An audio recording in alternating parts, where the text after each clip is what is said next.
Bismillahirrahmanirrahim. Assalamualaikum warahmatullahi wabarakatuh. Semoga sehat selalu semuanya, teman-teman. Oke, di materi kali ini kita memperdalam klasifikasi dan fungsi pesan dalam organisasi. Teman-teman kemarin sudah mereview, diskusi, belajar tentang materi ini. Kemudian kita ulas ulang agar lebih dalam untuk kita pahami. Nah, klasifikasi pesan itu komunikasi organisasi dalam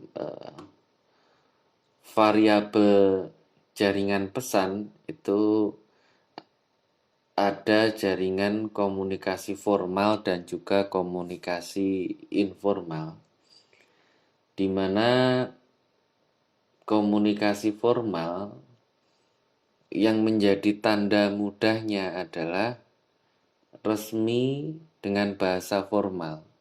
Kalau yang komunikasi non-formal itu tidak resmi dan tidak menggunakan bahasa yang formal.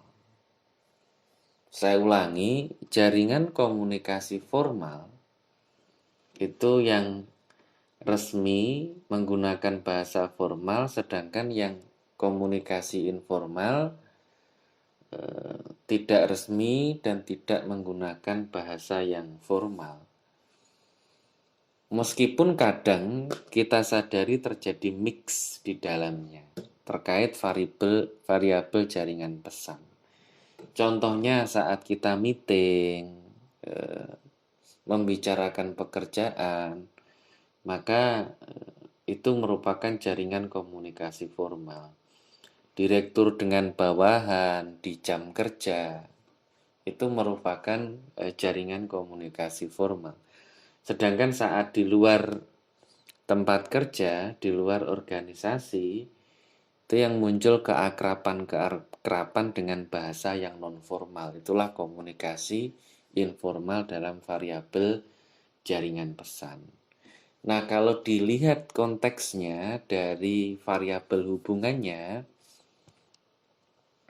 kalau tadi variabel jaringan, kalau sekarang variabel hubungan, maka dibagi 4. Ada komunikasi yang diadik, ada yang berurutan, ada yang kelompok kecil, ada yang komunikasi kelompok besar.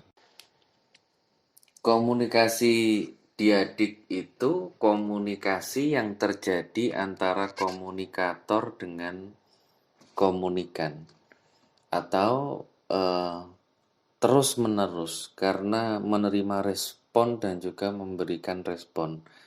Komunikan bisa menjadi komunikator, komunikator bisa menjadi komunikan. Komunikasi berurutan. Nah, komunikasi berurutan ini komunikasi yang berurutan, tidak hanya komunikator kepada komunikan, kemudian komunikan sebagai penerima pesan menjadi komunikator kepada penerima pesan yang lain. Tidak hanya itu, tetapi juga berdasarkan variabel hubungan ini, pesan yang diterima pun sistematis. Jadi setelah menyampaikan angka 1, itu menyampaikan angka 2, menyampaikan angka 3, dan seterusnya. Setelah sebelum makan kita harus berdoa, kemudian jangan lupa mencuci tangan, menggunakan tangan kanan ketika makan, tidak boleh terburu-buru, berhenti makan sebelum kenyang.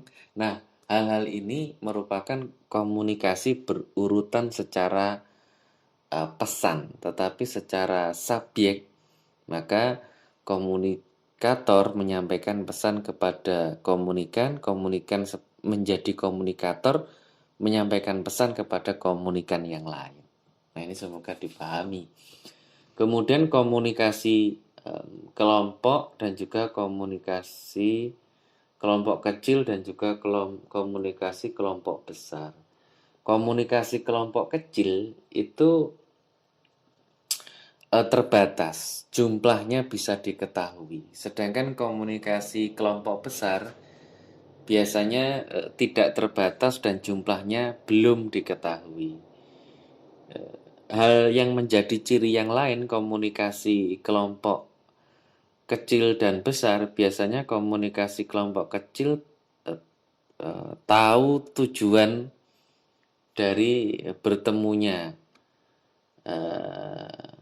kelompok tersebut, orang-orang tersebut. Kalau kelompok besar belum tentu semua tahu tujuan bertemunya kelompok-kelompok tersebut. Sehingga itu juga mempengaruhi proses komunikasi yang berjalan. Kita juga sudah sering membahas secara sederhana di awal perbedaan komunikasi kelompok dan komunikasi organisasi. Kalau kelompok itu kan memang terbatas teknologi dan juga media. Kemudian berada pada entitas yang non-formal. Umumnya berada pada entitas yang non-formal. Tetapi kalau organisasi itu memiliki teknologi dan media, web, semisal. Dan pada entitas formal, organisasi biasanya kan punya SK, punya struktur, kemudian akte notaris, SK Kemenkumham. Kalau kelompok belum tentu entitas formal itu dimiliki. Seperti itu. Nah, itu variabel jaringan pesan dan juga variabel hubungan. Nah, kalau berdasarkan tujuan dari pesan, maka komunikasi itu untuk pemeliharaan, menjaga hubungan. Kemudian komunikasi untuk tugas. Jadi berkomunikasi karena ada kewajiban yang harus dipenuhi. Kemudian komunikasi untuk tujuan kemanusiaan karena al-insan dhaif, manusia itu lemah, manusia itu makhluk sosial, tidak bisa kalau tidak berhubungan dengan orang lain. Sehingga tujuannya adalah kemanusiaan, memanusiakan diri sendiri dan juga orang lain. Kemudian komunikasi untuk pembaharuan. Kita berkomunikasi dengan alam, lingkungan, dengan sekitar kita, itu berusaha untuk menemukan hal-hal yang baru. Tidak hanya sekedar memenuhi hasrat, tetapi juga informasi, ya kan? Hiburan dan lain sebagainya. Komunikasi untuk pembaharuan. Jadi berdasarkan tujuan dari pesan itu ada komunikasi pemeliharaan, komunikasi tugas, komunikasi untuk kemanusiaan, dan komunikasi untuk pembaharuan. Kalau berdasarkan variabel penerima, itu ada komunikasi intern yang merupakan pertukaran gagasan di antara administrator dan karyawan dalam suatu perusahaan dalam struktur yang lengkap, yang khas, disertai pertukaran gagasan secara horizontal dan vertikal di dalam perusahaan. Sehingga itu pekerjaan itu berjalan lancar, baik operasional maupun manajemennya. Itu komunikasi intern, variabelnya penerima. Jadi antara karyawan administrator dengan otoritas yang sama itu saling melengkapi, saling mengisi struktur dan juga bertukar gagasan agar manajemen pekerjaan teknis pelaksanaan itu berjalan dengan lancar dalam sebuah organisasi. Kemudian ada komunikasi eksternal. Nah, komunikasi eksternal ini komunikasi antara pimpinan organisasi dengan khalayak audiens luar organisasi. Nah, ini biasanya diwujudkan dalam bentuk konferensi pers, ya.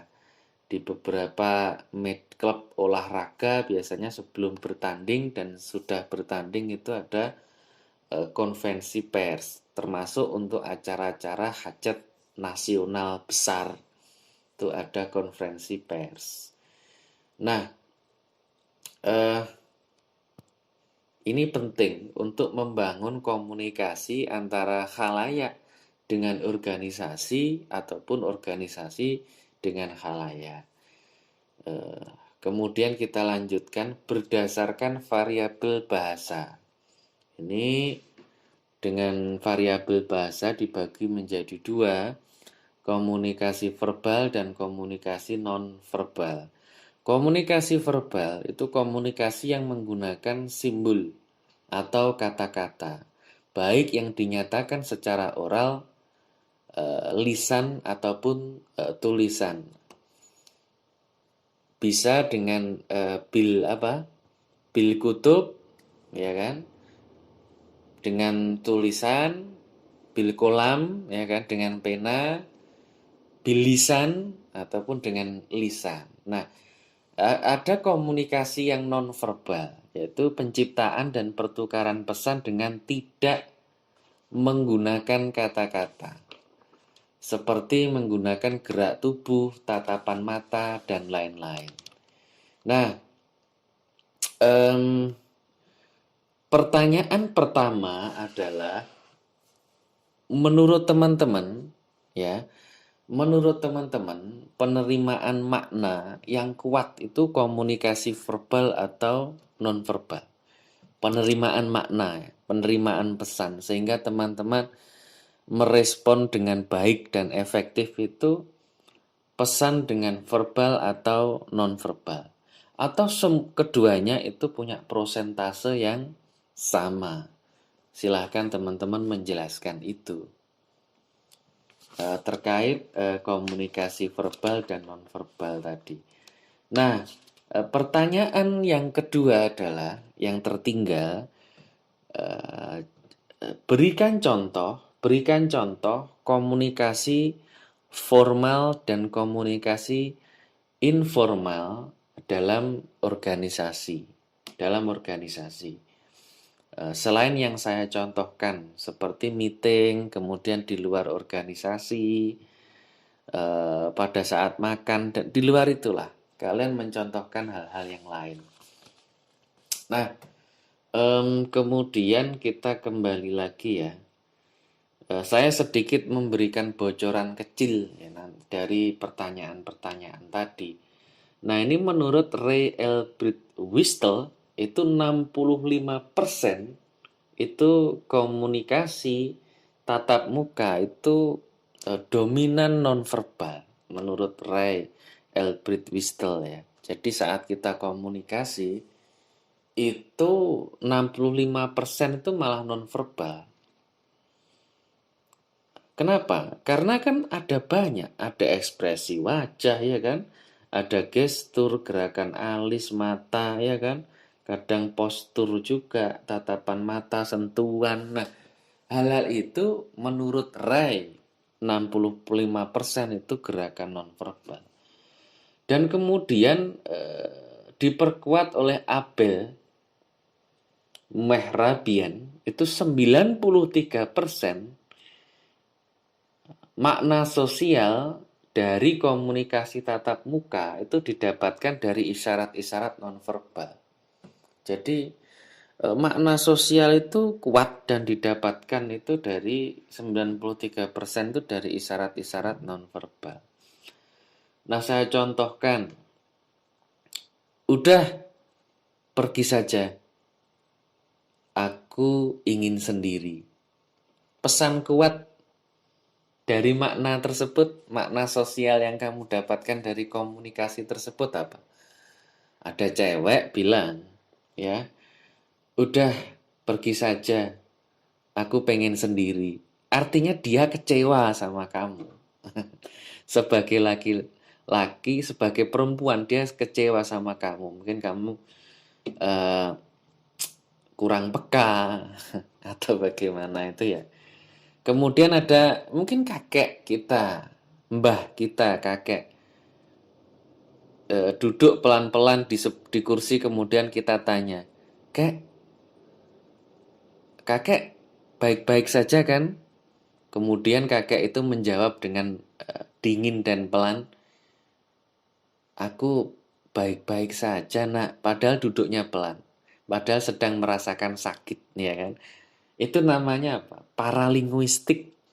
Ya, paralinguistik. Jadi makna sebenarnya dari suatu pembicaraan. Saya kasih contoh yang lain, paralinguistik ya, nonverbal. Bos datang nih, komunikasi organisasi. Bos datang nyuruh kalian.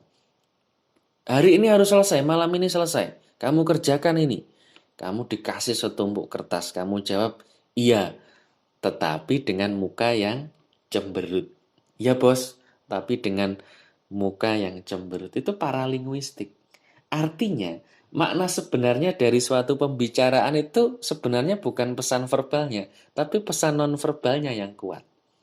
Semoga teman-teman bisa nangkap ini. Nah, beragam jenis komunikasi nonverbal itu selain paralinguistik tadi, ada ekspresi wajah. Umumnya cemberut itu sedih, tapi bisa juga cemberut itu manja. Nah, teman-teman kayaknya bisa bedain ini nanti. Tersenyum itu umumnya kan bahagia, tapi ada juga tersenyum itu senyum iri, senyum kepura-puraan, ya. Nangis juga gitu. Ada nangis bahagia, ada nangis sedih, ada nangis pura-pura. Tuh, gestur juga gitu. Anggukan kepala, lambaian itu bisa jadi jujur, bisa jadi paralinguistik tadi. Tatapan mata, ya kan? Orang itu kalau bicara, tatapan matanya stabil, ya kan? Itu jujur. Tapi kalau tatapan matanya itu memalingkan, itu bohong secara umum. Tetapi bagi yang ahli ekspresi, ya kan? Kadang mereka bisa memanipulasi, ya kan? Berperan ganda dalam memainkan ekspresi diri. Nah, sentuhan juga gitu. Sentuhan wanita katanya kasih sayang, laki-laki itu sentuhannya itu menguasai dan melindungi. Nah ini harus kemudian bisa dibaca. Nah, teman-teman, pertanyaan yang ketiga, berikan contoh. Berikan contoh paralinguistik, ya. Paralinguistik makna sebenarnya dari suatu pembicaraan selain 3 contoh yang saya sebutkan di awal. Oke. Kemudian kita mempelajari fungsi-fungsi pesan dalam organisasi. Ada fungsi informatif, ya, memberikan informasi. Karyawan itu butuh informasi tentang apa? Jaminan sosial, ya kan? Gajinya berapa? Ya butuh diinfokan dong. Cutinya bagaimana? Kesehatanku nanti gimana? Sama kayak mahasiswa. Mahasiswa butuh informasi, kejelasan, kapan kuliah luring semuanya kan gitu. Nah, ini berproses ya, hybrid. Nah, ini proses lah yang terbaik untuk kita semua gitu. Ada fungsi-fungsi lain, fungsi regulatif, ya kan? Kode etiknya sebagai karyawan itu yang gimana, sebagai mahasiswa itu bagaimana. Ya, fungsi persuasif, ya, dalam mengatur suatu organisasi, kekuasaan, kewenangan, tidak akan selalu membawa hasil sesuai dengan yang diharapkan. Maka banyak pimpinan yang suka mempersuasi bawahnya untuk memunculkan rasa kepedulian. Jadi bagaimana ngobrol, menanamkan kecintaan kepada organisasi dan pekerjaannya.